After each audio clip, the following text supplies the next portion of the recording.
Hinn 7. september var gefið út svofellt bréf. Forseti Íslands gjörir kunnugt. Ég hefi ákveðið, samkvæmt tillögu forsætisráðherra, að Alþingi skuli koma saman til fundar þriðjudaginn 12. september 2023. Leið og ég birti þetta öllum sem setu eiga á Alþingi boðið að koma nefndan dag til Reykjavíkur og verður þá Alþingi sett að lokinni guðsþjónustu í Dómkirkjunni hefst klukkan 13:30. Gjört á Bessastöðum 7. september 2023, Guðni T.H. Jóhannesson, Katrín Jakobsdóttir, forsetabréf að Alþingi skuli koma saman þriðjudaginn 12. september 2023. Samkvæmt bréfi því sem ég hef nú lesið lýsi ég yfir að Alþingi Íslendinga sett.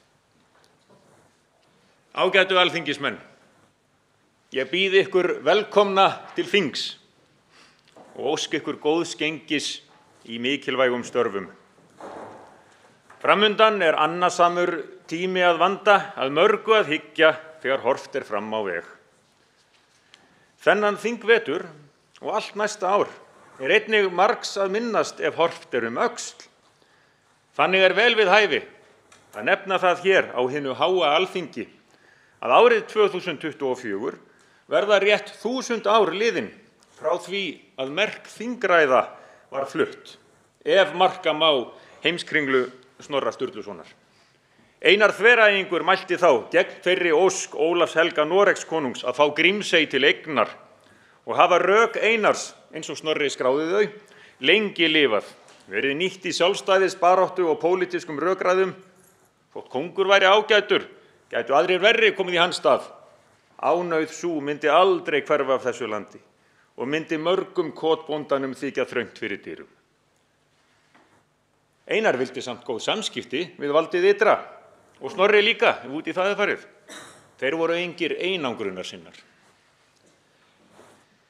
Fyrir 1000 árum urðu einnig þau tíðindi að Þorgeir Hávarsson safnaðist til feðra sinna, megi trúa fóstbræðrasögu.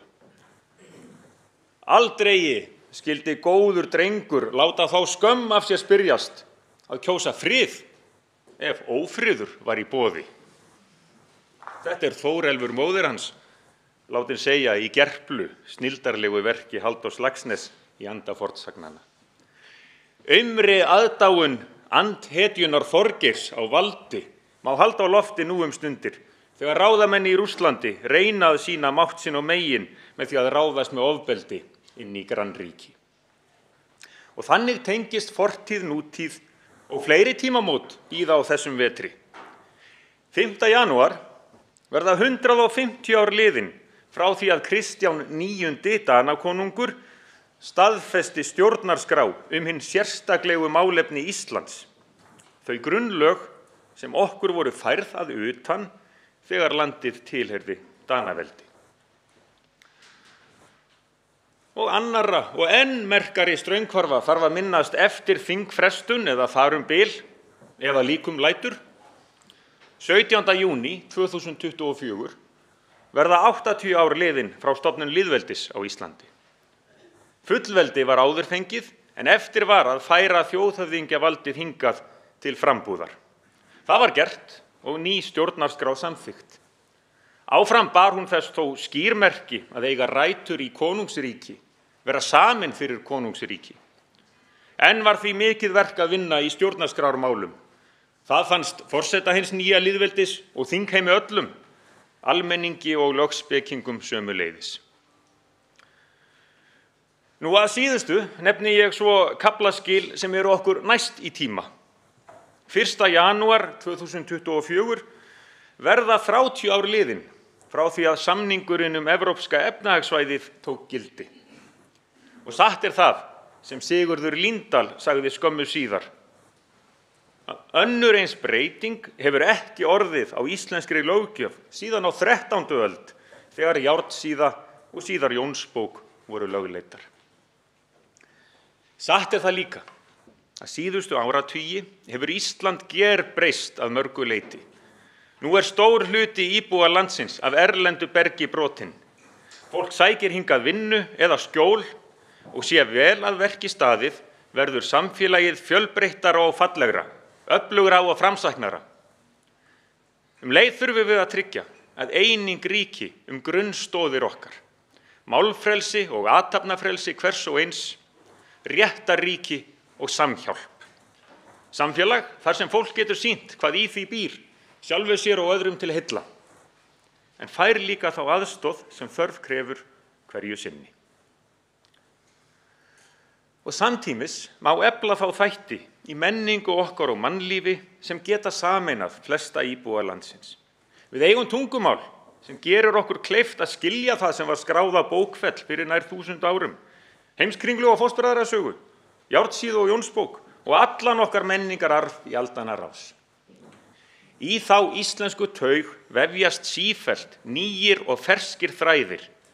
Þannig heldur hún styrk sínum í bráð og lengd.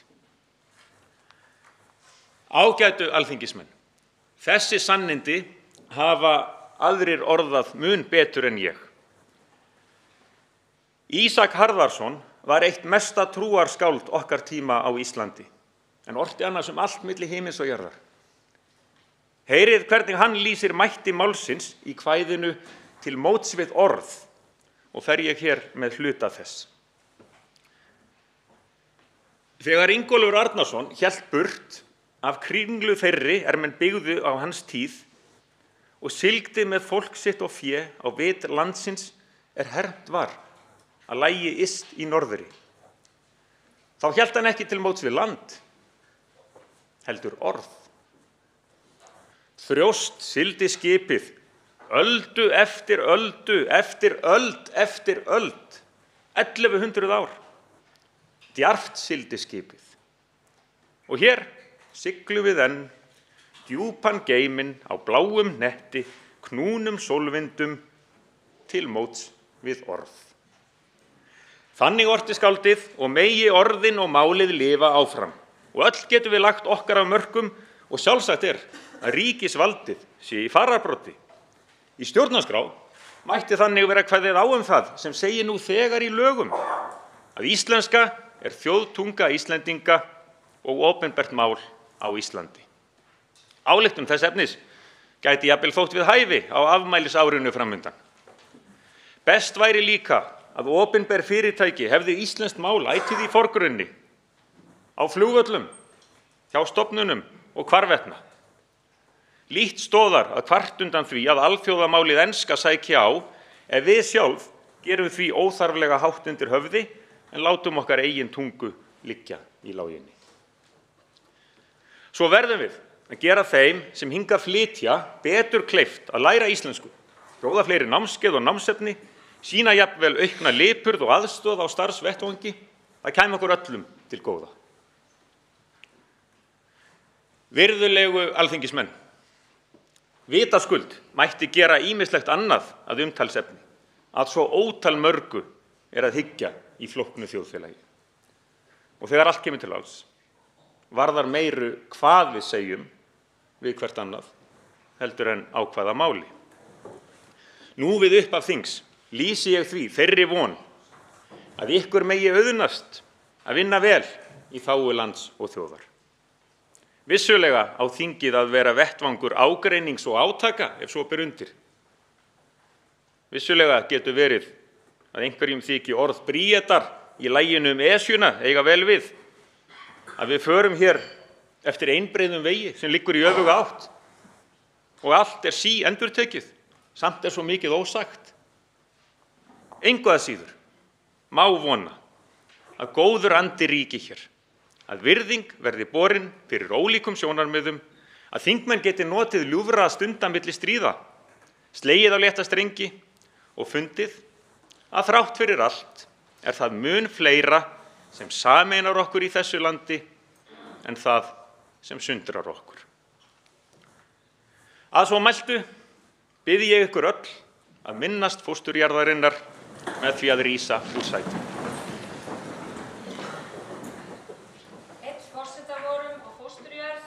Ísland lifi, húrra, húrra, húrra, húrra.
Háttvirtir alþingismenn, ég býð ykkur velkomna til starfa á 154. löggjafarþingi sem nú er að hefjast og vona að þinghléið hafi reynst ykkur og fjölskyldum ykkar gott og endurnærandi. Ég býð einnig velkomna gesti Alþingis við þingsetningarathöfnina og heilsa starfsfólki skrifstofu Alþingis og vænti góðs af samstarfinu eins og á fyrri þingum. Setning Alþingis markar jafnan tímamót í þjóðlífinu. Þegar þingið kemur saman eru sumarmánuðir, útiveru, leikja og hvíldar að baki og framundan eru annasamar vikur og mánuðir hjá okkur sem störfum á þessum vettvangi. Athygli samfélagsins beinist í ríkum mæli að þinginu, löggjafarstarfinu, pólitískri umræðu og öðru sem hér gerist. Forsætisnefnd Alþingis hefur þegar birt starfsáætlun þessa löggjafarþings og þingmálaskrá ríkisstjórnarinnar er lögð fram nú við upphaf þinghaldsins. Þá liggur í meginatriðum fyrir hver helstu viðfangsefni okkar verða við löggjafarstarfið og hvaða tími okkur er ætlaður til að sinna þeim skyldum okkar sem lúta að lagasetningu. Við getum því búist við að hafa ærinn starfa og það er mikilvægt að halda vel á spöðunum og láta ekki tímann fara til einskis. Ef að vanda lætur verður starf okkar hér tilefni frétta og umfjöllunar af ýmsu tagi og það er vel því að stjórnmálafréttir og öflug stjórnmálaumræða er einmitt eitt af mikilvægustu einkennum þess opna lýðræðissamfélags sem við viljum viðhalda og vernda.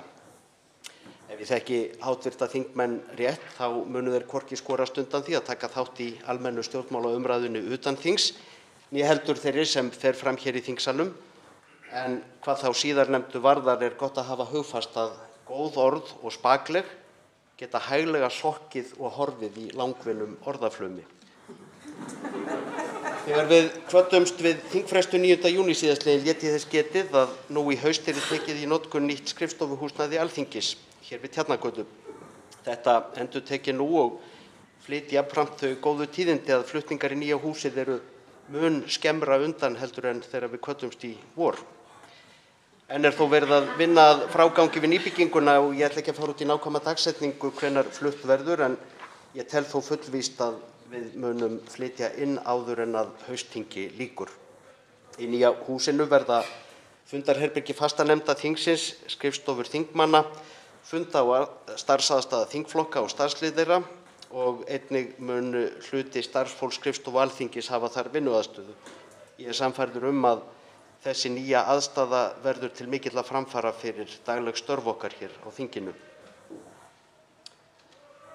Háttvirtir þingmenn, við komum úr ýmsum áttum og höfum ólík sjónarmið og viðhorf til viðfangsefna þessa samfélags og þeirra lausna sem á þau er beitt. En við eigum hins vegar það sameiginlegt að vera hér kjörnir fulltrúar almennings með lýðræðislegum hætti til að sinna þeim skyldum sem þingmennskan leggur okkur á herðar. Við munum á þessu þingi takast á með orðum, bera fram röksemdir, taka rökum, ná samkomulagi eða eftir atvikum vera ósammála, en einnig munum við taka ákvarðanir og setja lög sem varða hvert og eitt okkar sem búum hér í landinu. Það er bæði hlutverk okkar og skylda. Ég óska þess að okkur takist þrátt fyrir ágreiningum ýmis efni að eiga gott samstarf á þessu löggjafarþingi eins og oftast hefur verið hér á Alþingi. Og þá mun okkur lánast að þoka ýmsum málum áfram til heilla fyrir land og þjóð. Nú verður þessum þingfundi brátt frestað og ég bið þingmenn og gesti að þiggja veitingar í skála í tilefni dagsins. Ég vil biðja hæstv. Forsætisráðherra að ganga fremstan með mér úr salnum til skála. Þessum fundi verður nú frestað til klukkan 3:30. Fundinum er frestað.